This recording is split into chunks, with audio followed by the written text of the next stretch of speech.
Nearly half of the US adult population is trying to lose weight every single year, and yet about 95% of those people will fail. And it's not from a lack of trying. Most of those people are religiously going to the gym, counting calories, tracking. They start to lose weight at first, but then they just can't keep up with this really crazy, hectic life of just having their whole life centered around losing weight, especially because when done this way, it can be all consuming. So of course they naturally stop. And then they might look at other people who have lost weight or who are maintaining their weight loss and assume that it must be genetics or that they are just much more disciplined than they are. And that is just not true for the most part. Yes, some genetics can come into play, but the vast majority of people that lose weight and actually keep it off are following the same type of blueprint. So today I'm sharing that exact blueprint to help you lose body fat from day one, but also actually keep it off. Let's dive into it. My name's Autumn. I'm a certified clinical nutritionist with my master's nutrition human performance, and today's video is sponsored by Kettle and Fire.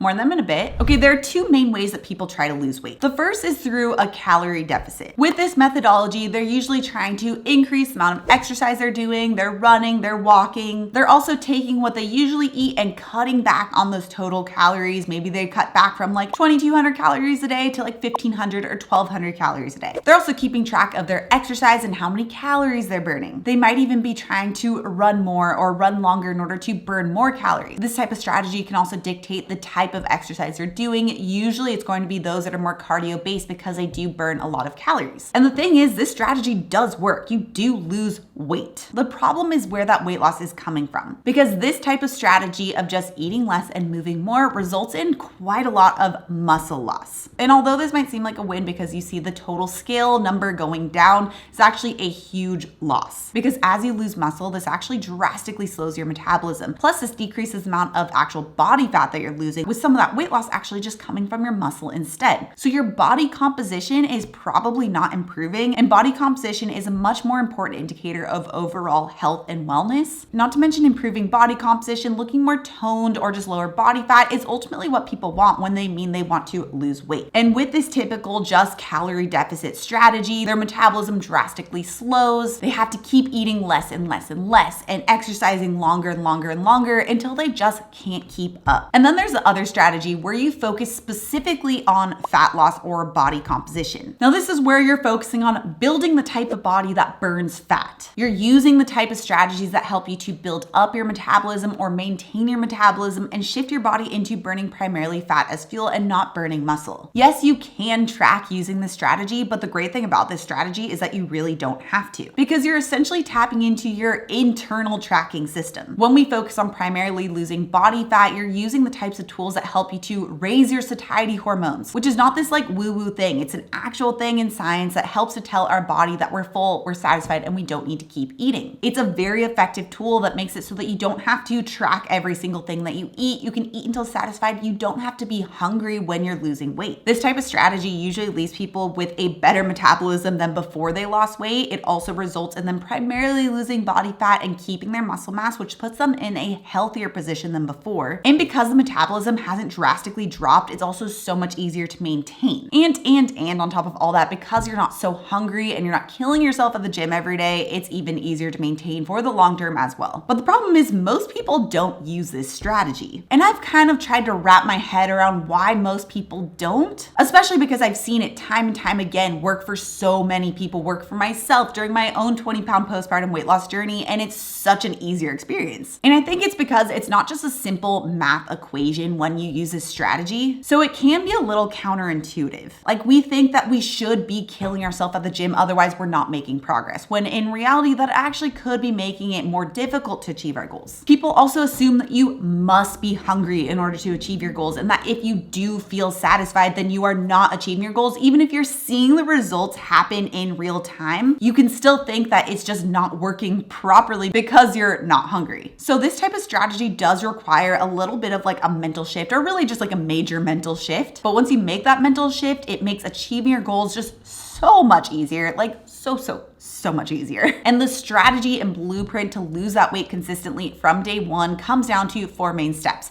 But before we dive into that, I want to give a huge thank you to today's sponsor, Kettle and Fire. Kettle and Fire is my all-time favorite bone broth company. They're an amazing high-quality bone broth company that slowly simmers bones from grass-fed cows to make sure they're pulling out as much collagen as possible. Kettle and Fire bone broth is a really great high-quality whole food source of collagen, which is not only important for so many different functions in our body, but can also help to make us feel more full and satisfied from our meal. Now, in the past, I would occasionally make my own bone broth, and it can be a fun experience. However, as a new mom, I just simply do not have the time to be slowly simmering bones and then to be like cooling that bone broth and storing it in my freezer. Like, it definitely is a process to be making your own bone broth, but I do love all the benefits of bone broth. So Kettle and Fire does make it so convenient to get a high quality bone broth that I can just pull out of my pantry and add into pretty much any type of meal. I love using bone broth in a variety of different recipes. I'll use it in my chili or my soups or my stews. I'll also just use a splash of it here and there when a recipe calls for water, especially in something like a sauce, in order to sneak in a little bit more high quality collagen. And Kettle and Fire is super generous, and they're offering my community 20% off when you use code AUTUMNBAITS at checkout. So make sure you stock up on Kettle and Fire, especially during the soup season that we're currently in. I'll also have the link down description below so you don't miss out. Okay, so here's the strategy. First of all, you need to totally shift your idea of a meal. If you look at typical weight loss programs like Jenny Craig or some of these other like delivery meal service programs, they so emphasize just low calorie, tiny portion meals. This does not work when you're looking for sustainable weight loss, because we want to make sure that you're not feeling hungry. When you're feeling hungry, it makes it that you're more likely to reach for food that is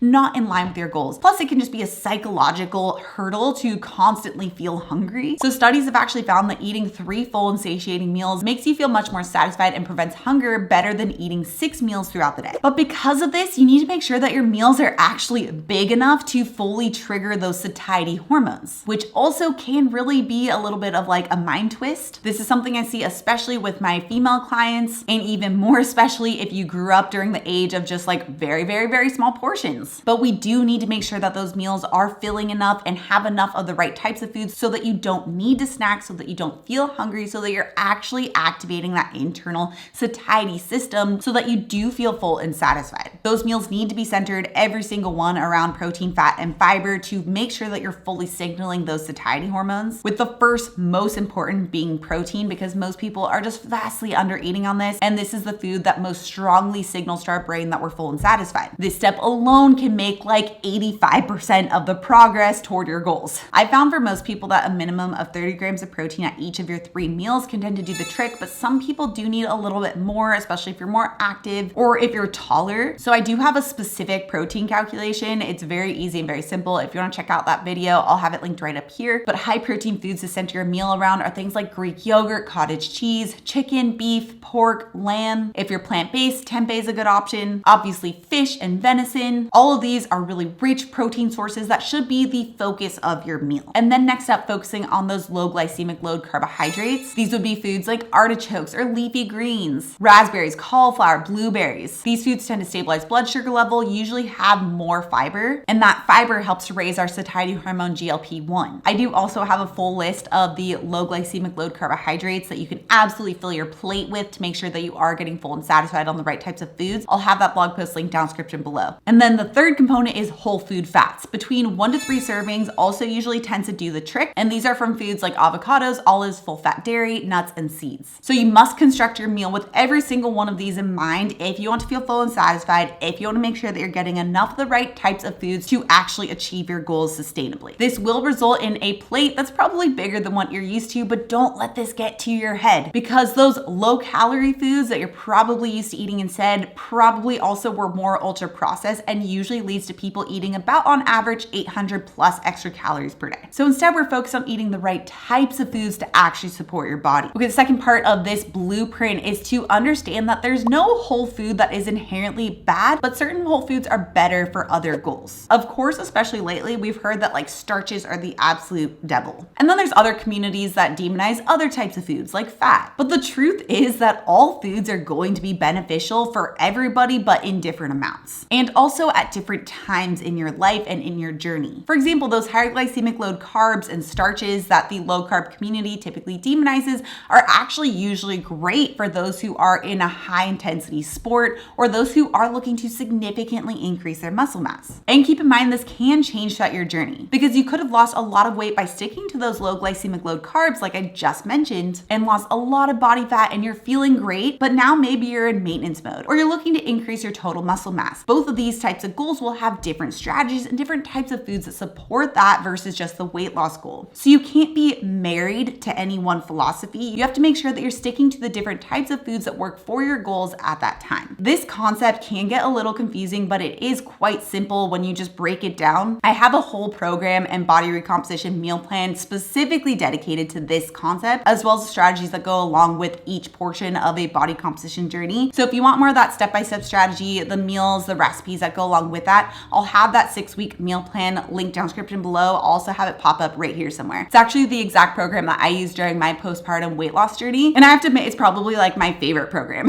Okay, the third necessary part of this blueprint is cutting out ultra processed foods. Now, I've already mentioned this a little bit here and there, but ultra processed foods are just rampant in our food supply. It's about 73% of our total food supply. And study after study have found that the more ultra processed foods we eat, the more that it can stop our body from experiencing that internal satiety cue and make us eat well beyond our body's needs. One study even found that when we eat mostly ultra processed foods, we tend to eat 800 extra calories per day, resulting in about 2.4 pounds of weight gain in a week. And it's because these ultra processed carbs and fats have been found to have addictive like similar to other substances. So some people will try and say just like eat these in moderation, but it's really hard to eat addictive foods in moderation. Instead, we do want to stick with the less processed options so that we don't have to be fighting our own internal addiction spiral and instead just more easily achieve our goals with much more nutrient dense food anyway. I have a full video on the ultra processed food swap, so I highly recommend you check that out if you're not familiar with this topic. I'll have it linked right up here. Okay, the fourth part of this blueprint is to combine strength training, cardio, as well as walking. Now on my channel, I talk a lot about strength training and walking. And that's because specifically for a weight loss goal, these two are going to be the most important because strength training helps you to maintain your metabolism, helps maintain muscle mass. It is so important for strength. And especially as we age, that helps to protect against frailty and falling and injuries. And then walking helps to balance our cortisol levels. It's a lower intensity exercise that most people are able to do. And in fact, most of the benefits are seen with even just around 8,300 steps per day. And with strength training, you only need about 2 to 4 days per week of about 20 to 40 minutes per session to see significant results. So you don't need to be killing yourself at the gym to see really great results. But then there are benefits to incorporating some amount of cardio, not a ton, but balance with these other exercises. Because cardio, like swimming, cycling, and running, does have heart health benefits. It is not a great weight loss tool because it does bring us back to just eating less and moving more, but it does have heart health benefits that are very well known.